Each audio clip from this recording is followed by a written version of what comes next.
In this video, I wanted to tell you some tips and tricks that you may be confused about while on your journey. There'll be certain NPCs that you just can't figure out why you can't interact with, and certain buildings that have hidden loot. I'll cover them all in this video, so stay tuned till the end. Our first tip will be the gooses. These things are a menace to society, and every time you come across one, they're harder than any boss in the entire game.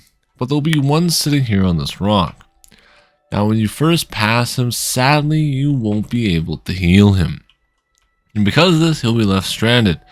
But eventually you'll come down to this part of the map right here. After you come to this location, you'll be forced to run up the map like this. Here I highly recommend running up all the way to the top, past all these NPCs, and straight into this man's little hut. Here you'll be prompted a quest. You want to complete this quest. This will allow you to heal more efficiently and much easier. The way you heal targets, by the way, is by pressing V on your keyboard. You'll enter into this kind of mode where your senses are heightened and you'll be able to hear so well even Daredevil has nothing on you. While you're in this mode, you can go over to an NPC, hover over them, and if they are sick, you'll be prompted with pop-up. During this pop-up, you can click a reward and then choose to heal them. That's exactly what we want to do to our goose friend over here on the map. When we heal him, you'll be given one of these eggs, and that's going to go great with our bacon. Now there will be another goose that we can fight along our journey. This one is a bit different. Now, right here on this island, you will see this unbelievably god goose. Now what you can do is he gets aggressive, like this man wants to tango. You hear that boss, stun him like this, grab him with our bear throwing move, and throw him into the water. You will get the reward and the completion bonus. This will allow you to get some nice juicy XP. Every time you see these green foes walking around, you can take out your finger move. Now you will have two goals. Your one goal will be to stun him like this in the same position as this statue. So they are basically mirroring each other. Other times you will see a bunch of them together, 2 or 3 of them. You want to synchronize them up. The way you do this is by stunning them and then unstunning them in that order to allow them to be perfectly synced. After this, you should see that pop up on screen. Then you'll get about some jade, some coins, and some nice XP. Something you will also find on your merry adventure will be these little shrines. Now these look confusing as there's no way to open them. So maybe asking, well, how do we get inside? You'll see a little thing like this near them. You'll have to jump up in the air, hit 1, and ground slide into the ground like you're committing an RKO like John Cena. Then the door will open. You'll be able to get your juicy reward inside. Every time you see a shrine like this, there will always be one of these nearby. Sometimes they're actually quite far, and you have to go on a bit of a journey. Now let's talk about how you unlock the flying move, as this can be quite confusing. By the way, bonus tip, you can hit 1 during the animation and immediately go down to the bottom for some quick traversal. You want to open up your inventory by hitting escape. Then click journal. Here on the right hand side of exploration, you will see this level 4 the illusionist. At level 4 here, you'll be able to claim the reward Afterglow pendant. This will allow you to unlock the flying move. But before this, we need to acquire the skill. Where exactly do we do that? To get the flying skill, you want to head over to this part of the map. You will then see this blue book right there. Head over to it as fast as possible. You will see a guy sitting there with a nice little hat fishing. Talk to him and you will now be granted the flying skill. After that, you will be teleported to this area of the map. Then just follow that quest line until he says you need to get that pendant. Then once you have it, go over there and turn it in, and you will unlock flight. Remember, while you are playing this game, combat is king. I'm about to break down a few combat tips that can absolutely save your entire career. 1.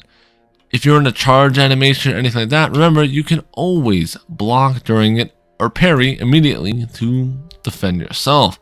This means going for any type of animation is always safe, as no matter what you're doing, you're able to cancel it into a parry. meaning you never have to play safe. Just like you should cancel your Disney subscription. Those guys have really fallen off lately. When you're in the open world, you'll be fighting a bunch of different mobs. These mobs will sometimes have debuffs on them that you can exploit by using your skills. This guy right here, for example, you can finger him and do a massive chunk to his stamina bar.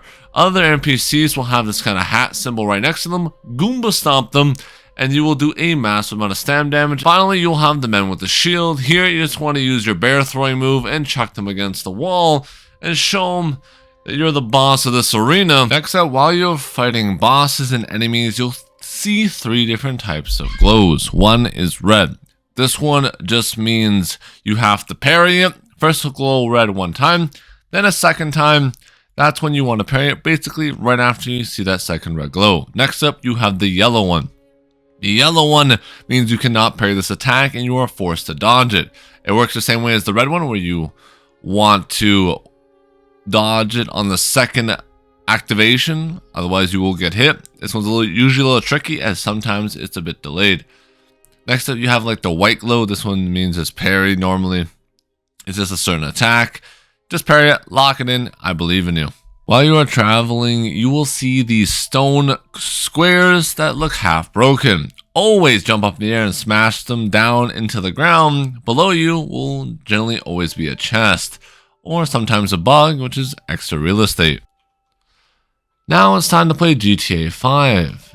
Every time you want a horse, you're thinking, wow, that one looks pretty, walk up to him, hit your fingering move, and shank him. It might say miss, and you just gotta play dumb. I didn't do that, you didn't see anything. Now he might get back on his horse, and at that point, you'll hit him. Then just walk up, snatch the horse, and it's yours. No bounty, no problem. That's what I call free real estate.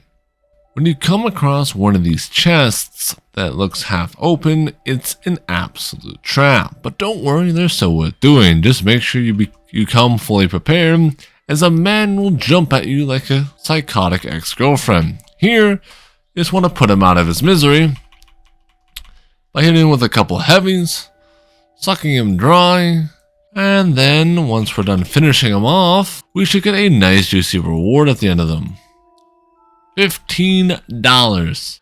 If you guys are confused on what to do with your old gear, just throw it in the trash can and burn it. As long as it's not above 41, you do not need to keep any old gear.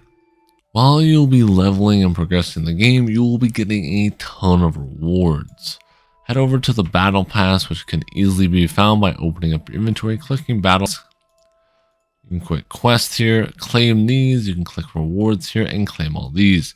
This is extremely important because this does give you an absolute crap ton of juicy materials. We'll be more rich than Jeff Bezos, and we're on the come up, boys. So just quickly hit F and bam, free real estate. A great way to tell if you have something inside one of these areas that needs to be claimed is it will be glowing with that kind of Next up, it's time to get the shanking move. This will allow you to crouch behind enemies and backstab.